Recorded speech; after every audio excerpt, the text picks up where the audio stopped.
حبايبنا اهلا وسهلا بيكم في فيديو جديد او في يوم جديد من المحمية.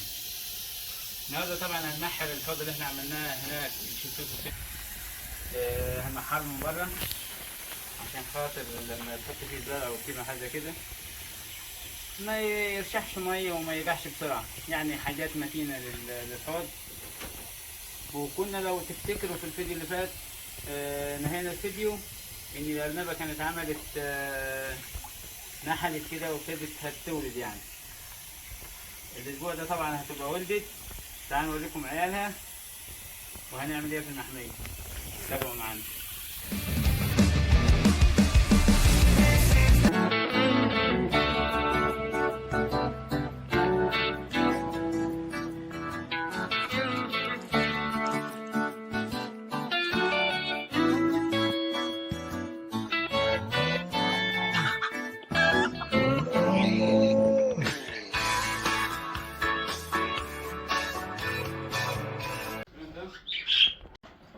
حاولنا نديه نص الإضافة ونكمل معاكم كده. طبعا أنا بعمل نظافة كل أسبوع مرة، فلو بصيت في الأرضية هتلاقي الريش والحاجات كل ده من الجو الحر. على فكرة جلش الحمام ده في الحر حاجة فظيعة. تعالوا أوريكم الأرنبة اللي ولدت وبعد كده نكمل فيديو. في الأول أول حاجة تعالى من هنا كده نقفل على امها عشان خاطر ما تنفرش عيالها، لان دي اول مره. كل حاجه بالتكنولوجيا. خدي كل الجزرة دي على بالك عشان خاطر ما يا رب يا ياكلكم. طبعا ليك منها اول مره انا مش عايز اسس فيهم كتير. كل واحد نايم في حته من الجو الحار، يعني مش عاوزين نعد، بس خلي البركة شغالة. كويس ان هي ولدت في الجو الموت ده.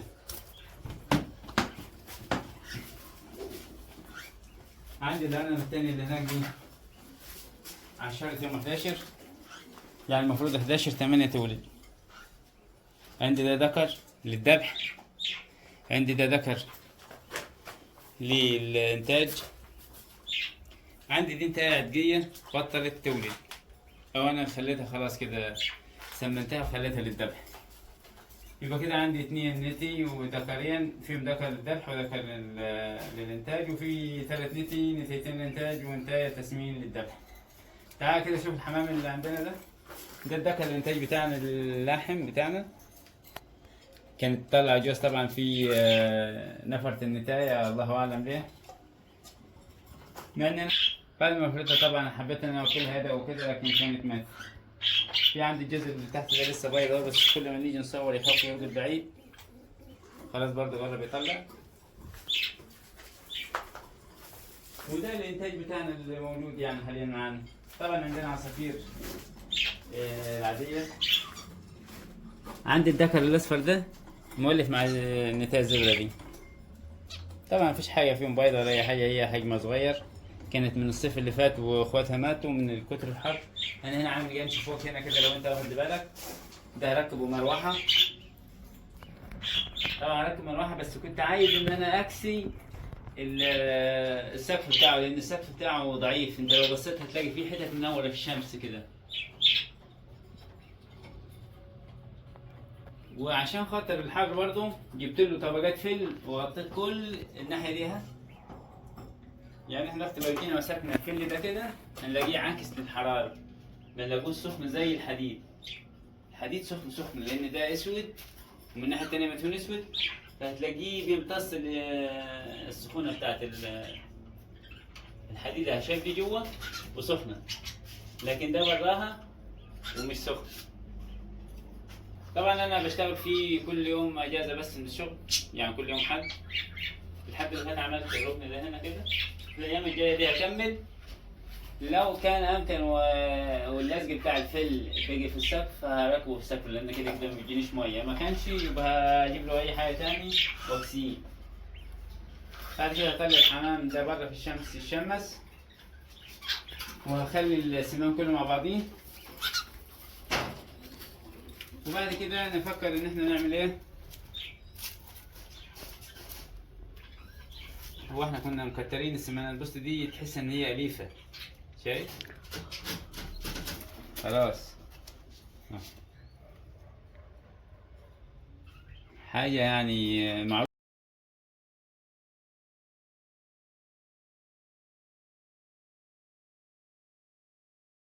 من السمان ان هو بي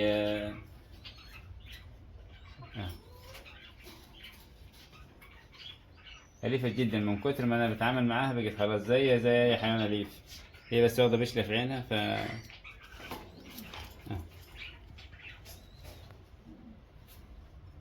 أي طيور ولا أي حيوانات عايز تخليها أليفة، حتى لو هي مش أليفة هتخليها. طبعا أنا قصص لها ريش عشان خاطر ما تطرش، بس إن الجو الحر أنا دايما فاتح الباب كده على الآخر، بس الجو حر خالص. وهنا أنا هظبط عملت الحوض، بس هظبطه لأن أنا عملته على كذا حاجة. اللي هناك والنص التاني ما كانش عندي ملطة او حاجه زي كده فسبته. دلوقتي عملت اخر حته وهمحرها، همحر الناحيه اللي من بره دي والناحيه دي عشان خاطر ايه مش مسوايه للمنظر العام. كان ممكن اركبها سيراميك من اللي هناك ده، بس انا ما عنديش خبره كافيه للسيراميك بصراحه. وهنا عامل سقف عشان اربطه بالحوض اللي هناك، وكملوا معايا الفيديو.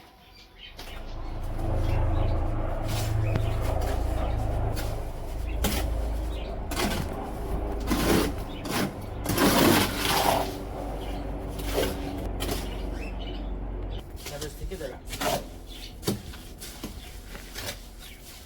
طبعا شكارة المالطة هنا بتيجي كاملة، كد المعيار بتاعها اسمنت والمعيار التاني رمل. تجي لك شكارة كاملة زي كده، انت ما بيك عليها ان انت تفضيها وتشتغل بيها. اكتر من كده ما بتعملش، يعني اسهل ما يمكن. ما تقولش مثلا كترت الرملة كترت الاسمنت، مفيش حاجة زي كده. زي ما احنا شايفين كده الاسمنت باين فيها خالص. المحارة انا بحط لها شوية اسمنت ابيض وخلاص على كده، بحيث ان هي تمسك بدل الجبس، لان الجبس مع المية بيفك. تعال ناخد خيارتين دوماتي. طبعا عشان انا بطلع الخيار زيه زي العنب، فلازم اطلع له على السلم، والسلم ده تعبان من كتر المطرة، فممكن يقع بي وانا مكسر لوحدي. فتابوا معايا عشان خاطر اقول انضف من اللي تحت. خد بس خلي بالك من الشوك. التانية دي صغيرة خليها شوية كده كده. احنا عندنا عايز تاكل عنبان الحمرا دي الصفرا دي، خد.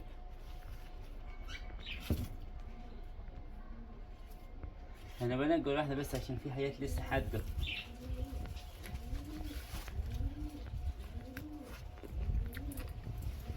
والنيسون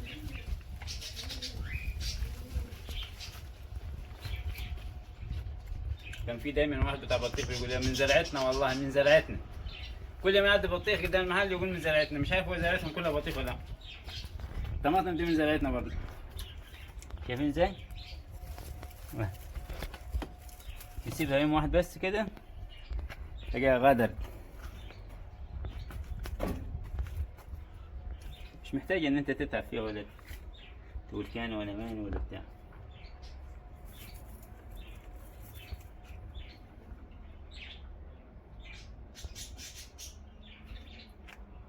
معدن كده معدتين من الجرنيول.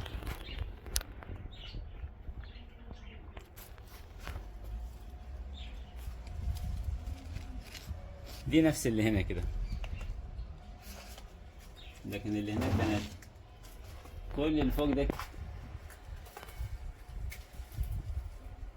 دي انا بقلمها كده بس عشان خاطر ايه، اللمبه دي شغاله بعدسه، فلما تكون العدسه جنب اللمبه او اللي يمشي جنبيها بتنور.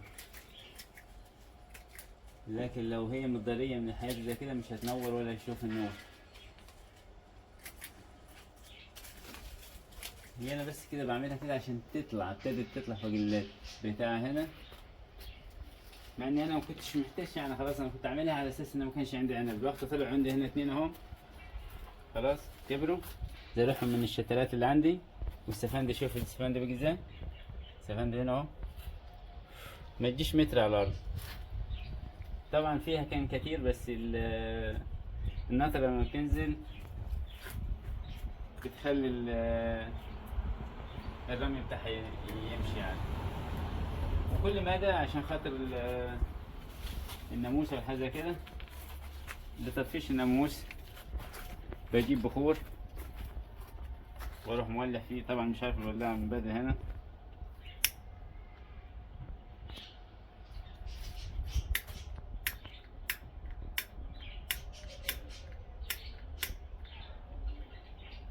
غير ولاعة، بس الواحد مش بيدخن، فعشان كده مش عارف الولاعة بتشتغل ازاي. تديلك ريحة ريحان، ريحة ورد.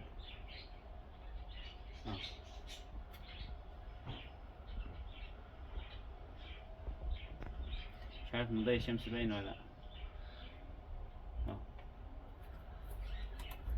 لا. حطيتها في اي حتة مثلا، على سبيل المثال هنا كده، تخلي المحمية كلها ريحتها حلوة لحد ما تخلص، اللي قبلها خلصانة.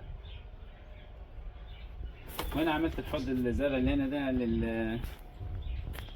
للوردية دي يعتبرها متسلقة برضه بتطلع، بس يعني زي ما بقول انا لسه مستنيها كده كبيرة، لسه ما عملتلهاش الوقت بتاعها الصح او المكان الصح بتاعها عشان خاطر تطلع عشان تبقى فوق. طبعا عندي برضه العنباية دي ابتدت تطلع وتملى الدنيا. يعني هي كانت متأخرة شوية بس عشان زرعتها في آخر الموسم. هي فيها نتائج خضر كويس. طبعا العنب اللي بيحبوا ورق العنب اللي من تحت ده ما يتاكلش، لكن هو اللي فوق ده الصغير هو اللي يتاكل. لا تلاقي خفيف كده، وبعدين ما تلاقوش ممرر زي ده. كل ما يديلك خضار ازرق جامد بتلاقيها العنب بتاعها عامل زي ما يكون ايه، هي بشاير بس السنة دي يعني حاجة ناشفة لسه. دي ممكن تطلع في التربة تحت، مع ان تحتها خرسانة بس عادي يعني شغالة. ودي بتاعت الزيتون معانا، ريحتها زيتون. في حاجات برضو ماتت،